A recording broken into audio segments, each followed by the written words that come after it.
Allahu Akbar, Allahu Akbar.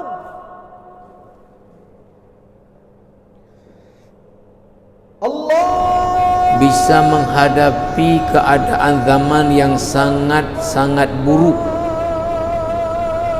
sekalipun mengancam nyawa mereka, tapi mereka tetap konsisten bahwa yang benar adalah benar.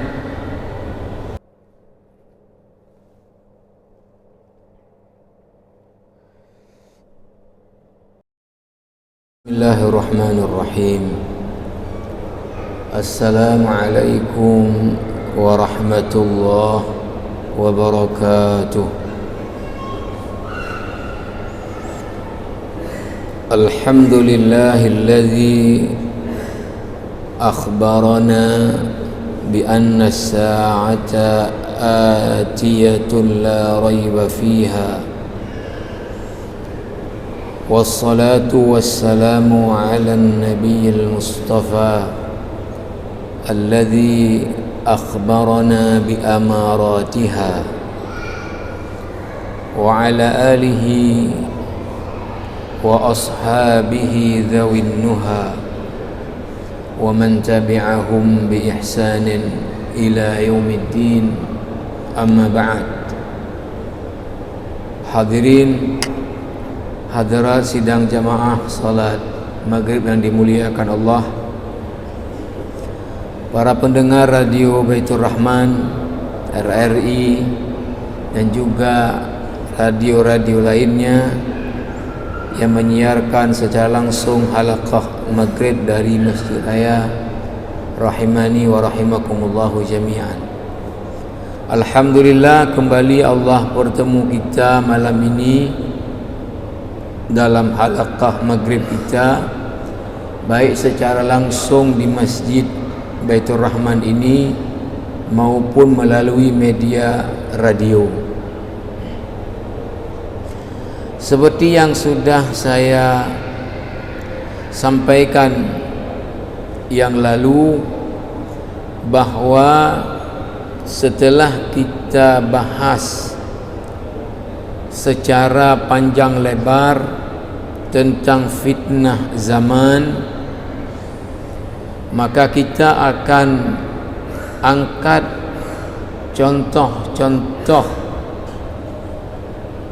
yang memberikan inspirasi bagi kita, bagaimana mereka bisa menghadapi keadaan zaman yang sangat-sangat buruk, sekalipun mengancam nyawa mereka, tapi mereka tetap konsisten bahwa yang benar adalah benar, yang salah adalah salah. Tidak menyesuaikan dengan keadaan zaman yang buruk, lalu juga berlaku buruk dikarenakan alasan zamannya yang sudah buruk. Ini sudah kita sampaikan cukup panjang lebar. Mungkin untuk mengulang dan mengingatkan kembali, karena ini memang lagi musim-musimnya. Ini lagi musim pemilu kada, maka jamaah rahimakumullah, apa yang kita lihat terjadi di dalam kehidupan masyarakat kita adalah praktek sogok menyogok yang begitu luar biasa masif sejak Pileg yang lalu. Nah, sehingga timbul satu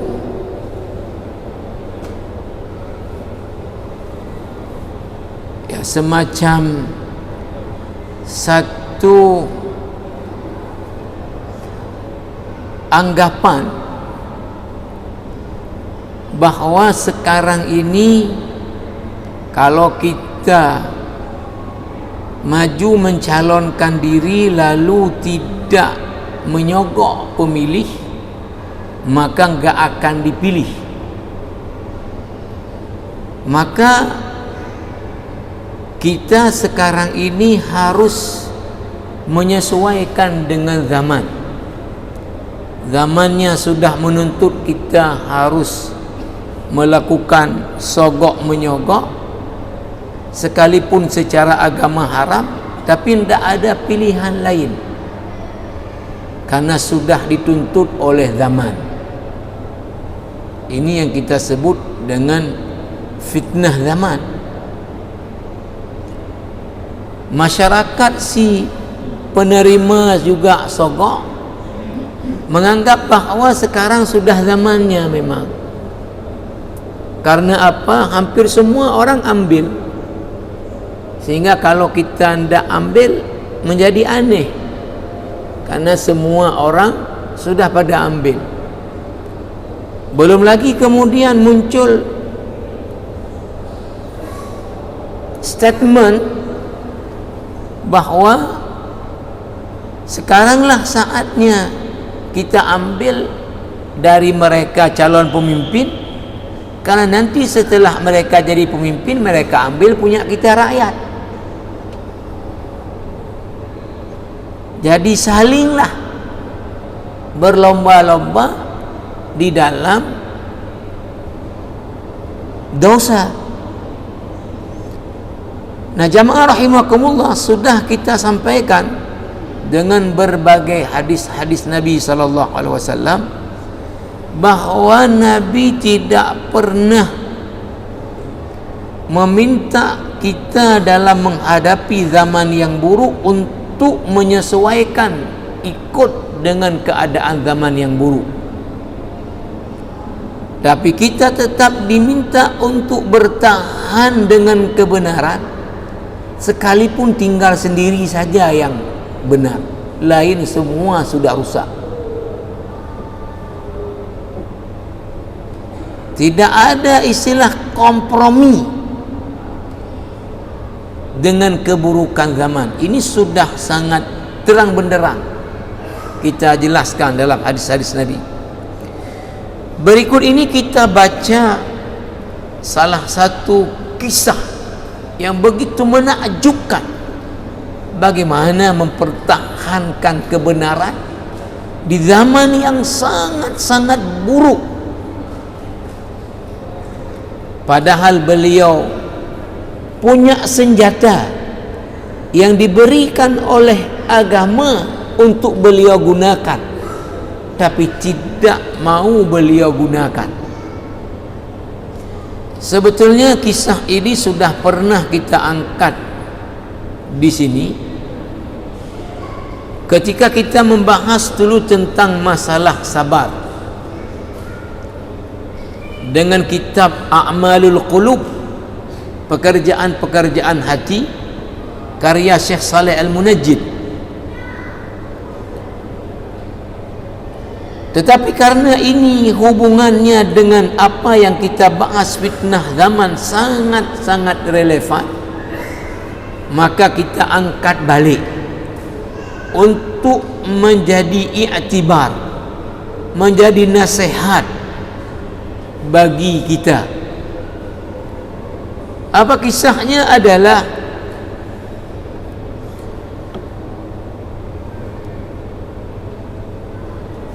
wal Imam Ahmad rahimahullahu ta'ala sabara fi mihnati khalqil Quran sabran aziman. Imam Ahmad bin Hanbal, pendiri mazhab Hambali,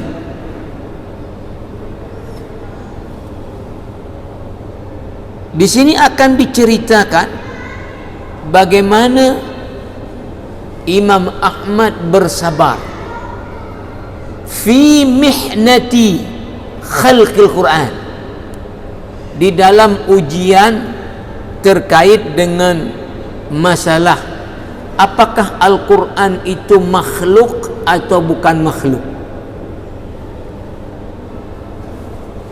Di dalam sejarah peradaban Islam, Kisah ini dikenal dengan mihnah, artinya ujian.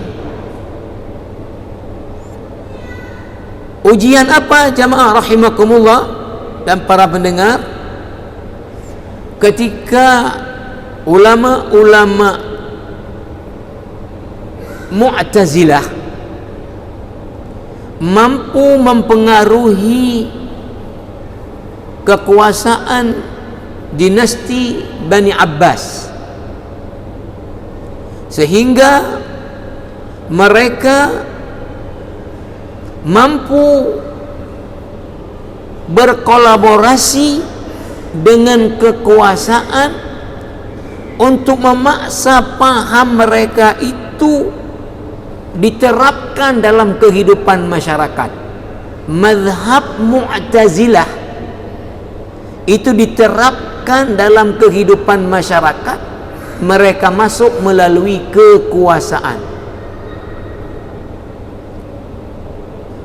Maka pada masa Khalifah Al-Ma'mun, kemudian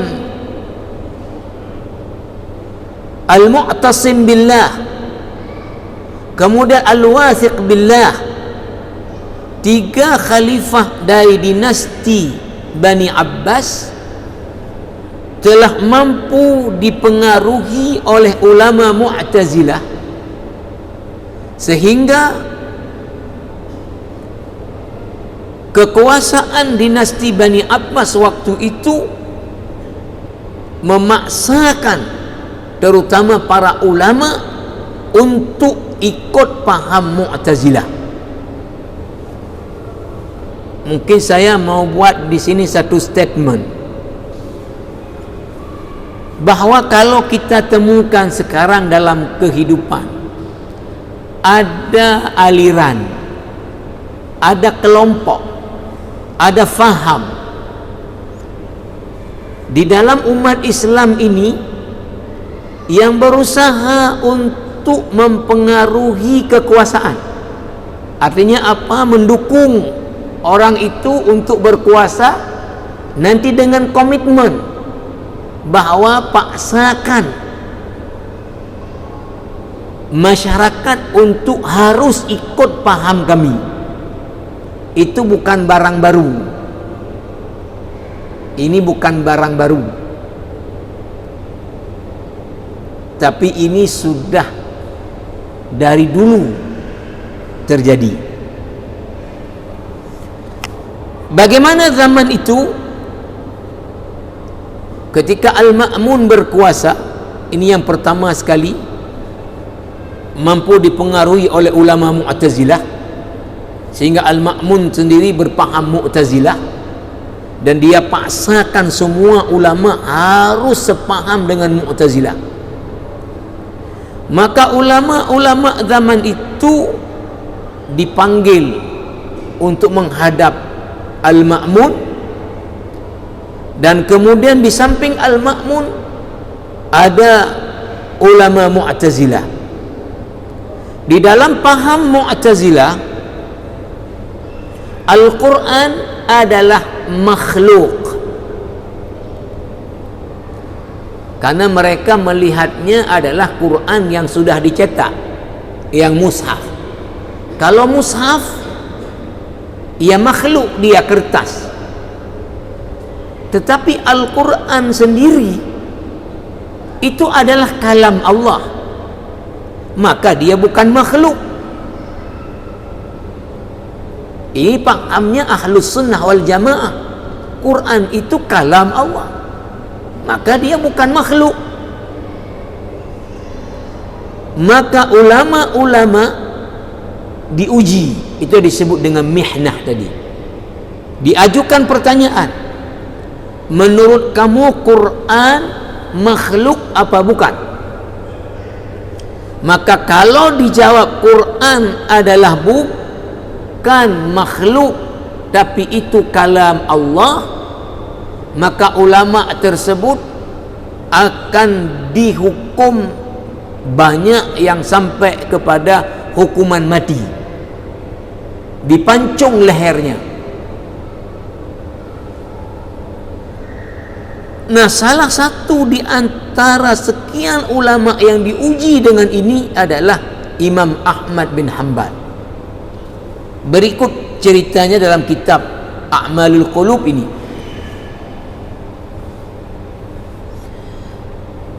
Humila huwa wa Muhammad ibn Nuh ila al-Ma'mun fayamradu Muhammad ibn Nuh wa yusi al-Imam Ahmad bis-sabr wa yamut fi at-tariq. Dibawa menghadap Khalifah Al-Ma'mun Imam Ahmad bin Hanbal dengan seorang ulama lain namanya Muhammad ibni Nuh. Di dalam perjalanan menuju ke Al-Ma'mun, Muhammad ibni Nuh sakit. Lalu Imam Ahmad menasihatinya untuk bersabar. Di dalam perjalanan, karena sakit tadi, Muhammad ibni Nuh ini meninggal dunia. Berarti dia tidak sampai dibawa kepada Al-Ma'mun, sudah duluan meninggal di dalam perjalanan. Wa yu'khadhu al-Imam Ahmad rahimahullahu ta'ala muqayyadan. Imam Ahmad dibawa ke Al-Ma'mun dengan diborgol tangannya, bahasa sekarang, muqayyadan, diikat. Wa dakhala alaihi ba'dhun nas qabla ad-dukhuli 'ala al-khalifati yudhakkirunahu bi ahaditha fi at-taqiyyah wa annahu yumkinu lil mar'i 'inda ash-shiddah an yuwarriya hatta tanqadhiya al-mihnatu. Sebelum sampai ke Al-Ma'mun Khalifah, ada sebahagian ulama menjumpai Imam Ahmad. Untuk apa? Menasihatinya agar menggunakan taqiyah. Menggunakan taqiyah. Apa itu taqiyah? Allah dalam Al-Quran berfirman, لا يتخذ المؤمنون الكافرين أولياء من دون المؤمنين ومن يفعل ذلك فليس من الله في شيء إلا أن تتقوا منهم تقاه ويحذركم الله نفسه. Tidak boleh orang-orang mukmin mengangkat orang-orang kafir menjadi pemimpin mereka dengan meninggalkan orang-orang mukmin. Maka barang siapa yang melakukan hal ini, maka Allah tidak ada hubungan dengan orang seperti ini. Illa an tattaqu minhum tuqah, kecuali apabila kalian takut kepada ancaman mereka. Jadi taqiyah itu apa? Kalau kita terancam nyawa kita, lalu kita harus mengatakan sesuatu yang itu maksiat sampai kepada kafir, dibenarkan. Tapi hanya di mulut, tidak di hati. Kita misalnya ditawan oleh musuh, lalu dia katakan, kamu katakan bahwa Tuhanmu Yesus Kristus, kalau enggak kamu kutembak. Maka dibenarkan waktu itu di mulut kita katakan Tuhan saya Yesus Kristus, tapi di hati tidak. Ini namanya adalah taqiyah. Ini namanya taqiyah. Orang-orang datang menemui Imam Ahmad, menyarankan kepadanya untuk menggunakan strategi taqiyah ini untuk keluar daripada ujian tadi. Dalam arti apa? Katakan saja secara lisan bahwa Al-Quran itu makhluk, sudah, kan selamat kamu nggak dibunuh. Tapi dalam hatimu tetap Quran itu kalam Allah, bukan makhluk. Di mulut aja kamu bilang, itu kan boleh secara agama. Ini yang dinasehati oleh sejumlah para ulama kepada Imam Ahmad untuk menggunakan konsep taqiyah ini agar selamat dari hukuman gantung dari Khalifah Al-Ma'mun. Mendengar nasihat ini, Imam Ahmad adalah seorang ahli hadis, seorang perawi hadis, pengumpul hadis, sehingga beliau punya kitab kumpulan hadis yang diberi nama dengan Musnad Al-Imam Ahmad.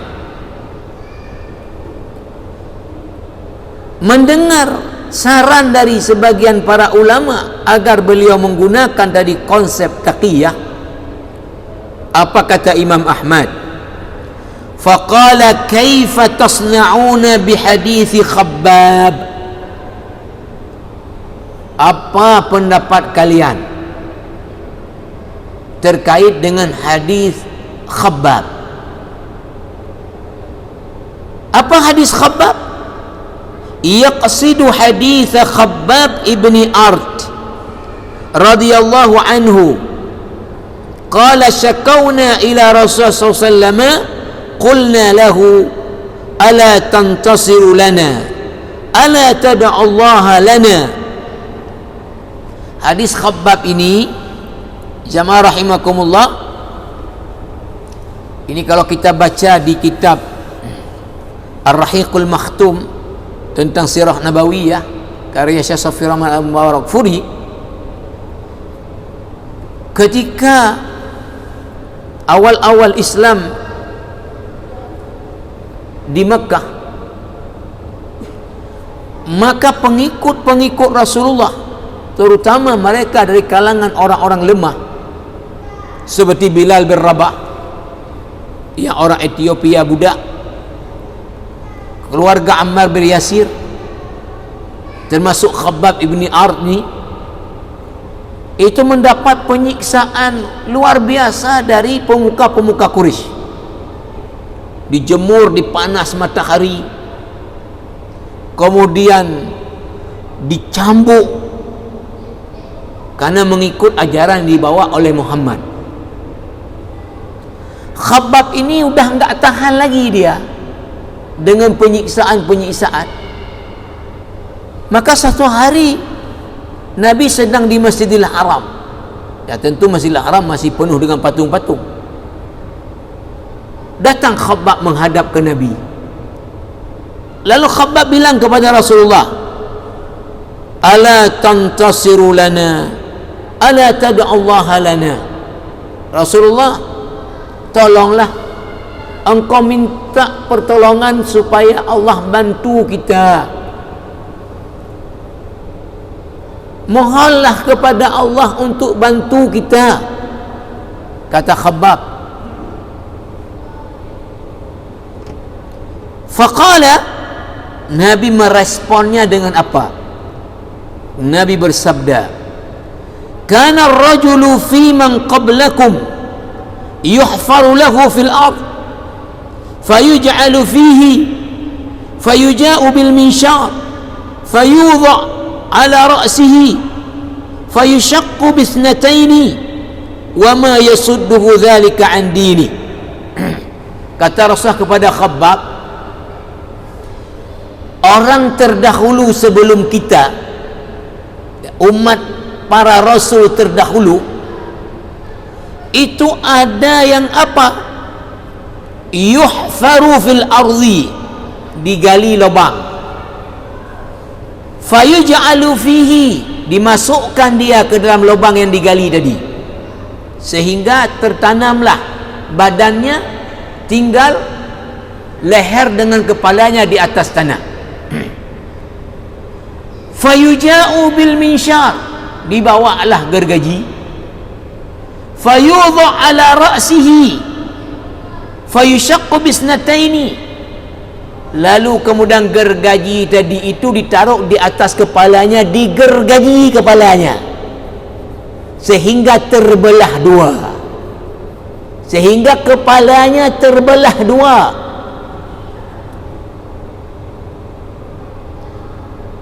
Wa ma yashudduhu dzalika an dinih, tapi perkara ini tidak menghalangi mereka mempertahankan agamanya. Khabbab baru dijemur, baru dicambuk, udah ngeluh. Hai Khabbab, orang-orang sebelum kalian, umat para rasul dulu, ada yang digali lubang, lalu ditanam dia dalam lubang itu sehingga tertanam badannya, tinggal kepala dengan leher, dibawa gergaji, kemudian digergaji, dibelah dua kepalanya, tapi tidak membuat dia kemudian meninggalkan agamanya. Nah, berat.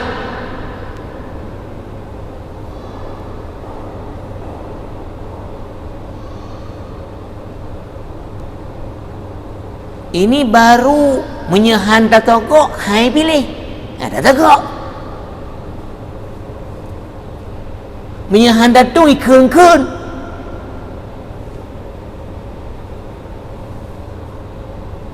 Digergaji kepalanya sampai terbelah dua, tidak membuat dia kemudian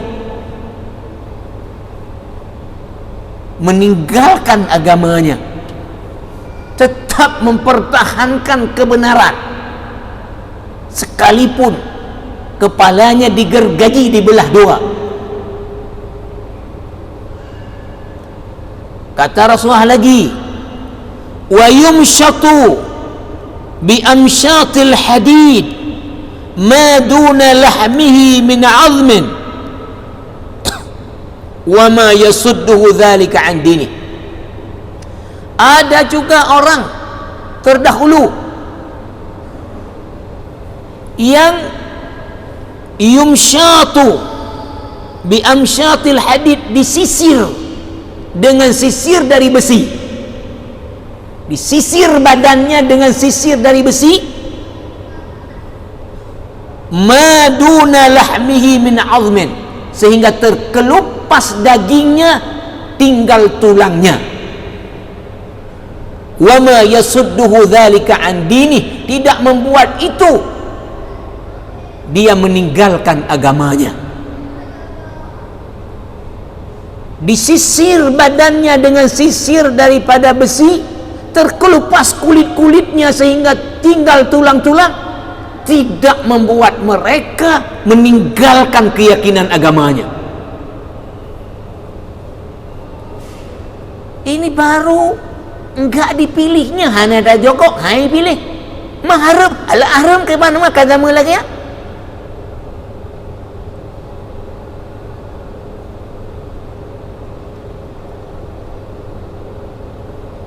Nyonya tender tak ikut, hanya ada jokok oleh ke, hai pemenang. Nyonya hanya jokok, hai jok jabatan. Mata kok haram, ya haram, tapi ke mana pegang Ramadan munkar lagi ya?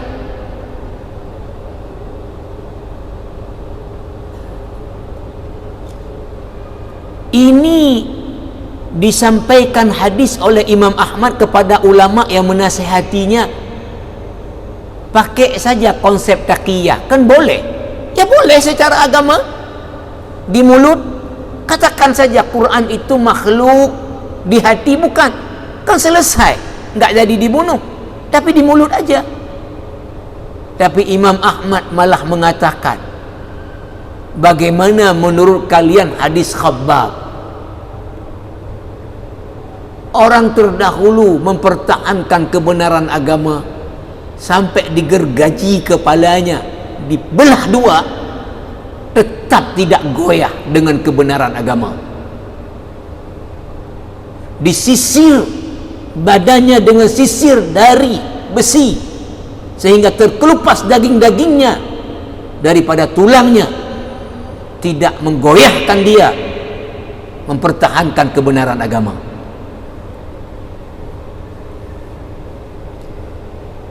Jamaah rahimakumullah, fayayasu minhu wa tarakuhu.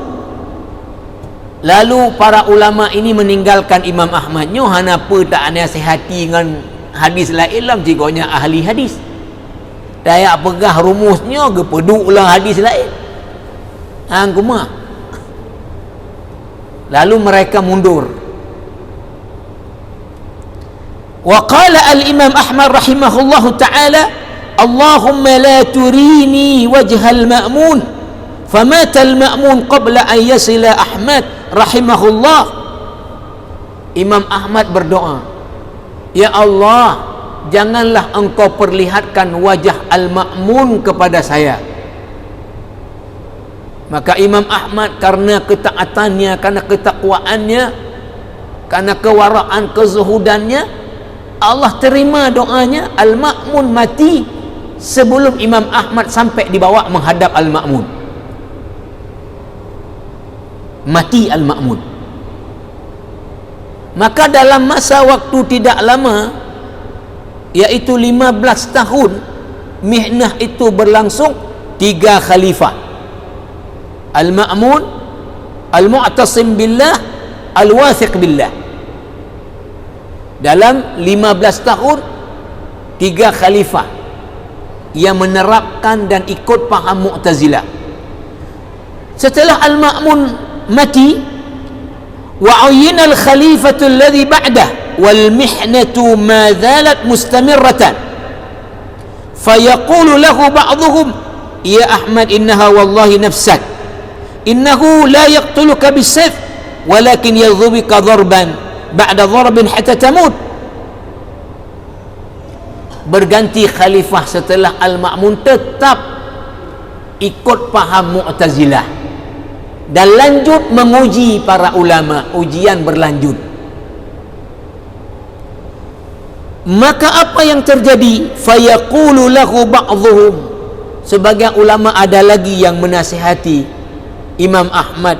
Apa? Ya Ahmad, innaha wallahi nafsa. Hai Ahmad, tolonglah hargai nyawamu.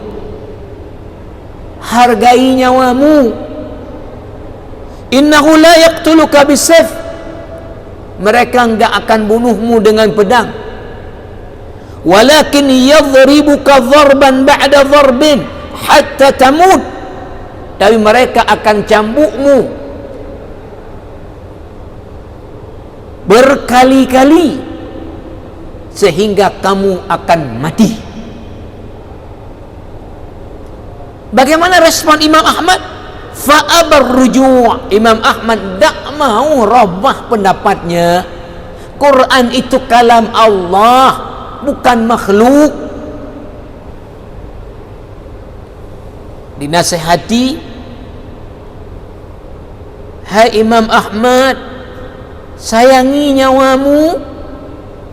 Mereka enggak akan bunuhmu dengan pedang, tapi engkau akan dicambuk hari demi hari, hari demi hari, sampai engkau mati. Adakah ini membuat Imam Ahmad tadi menyesuaikan dengan keadaan zaman? Fa'abar ruju', tidak mau merubah pendiriannya, karena itu kebenaran menurut keyakinannya.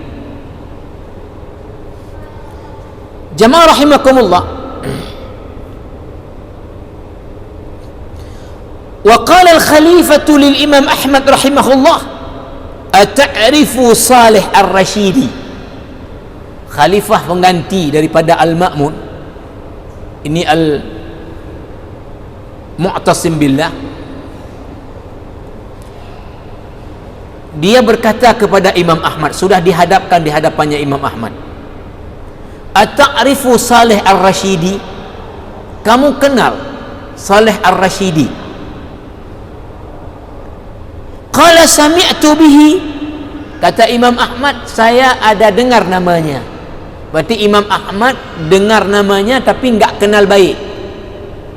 Apa kata khalifah? Qala al-khalifatu kana muaddibi.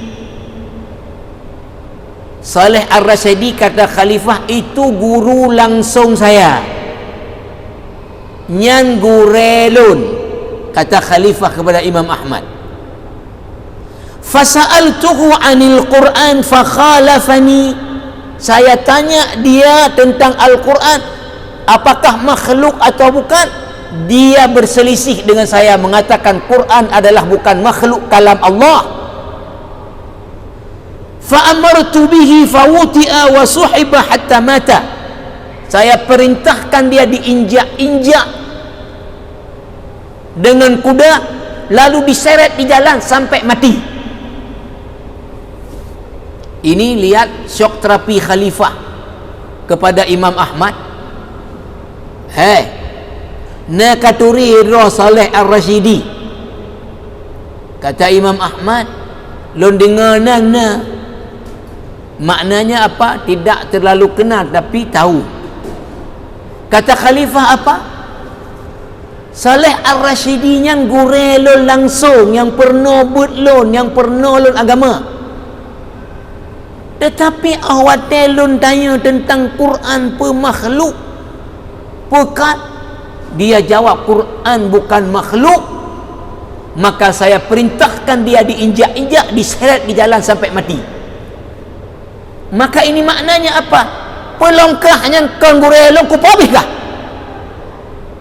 Gurelon mentang yang langsung pernolon, berbeda pendapat ngelon, kupamatai.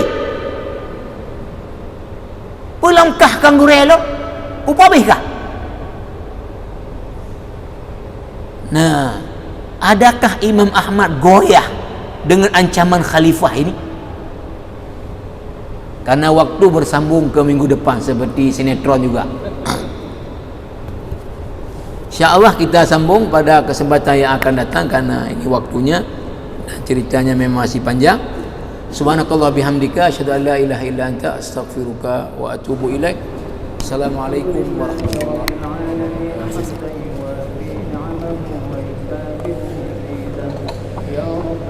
الحمد كما ينبغي لجلال وجهك الكريم وعظيم سلطانك. اللهم صل على سيدنا محمد وعلى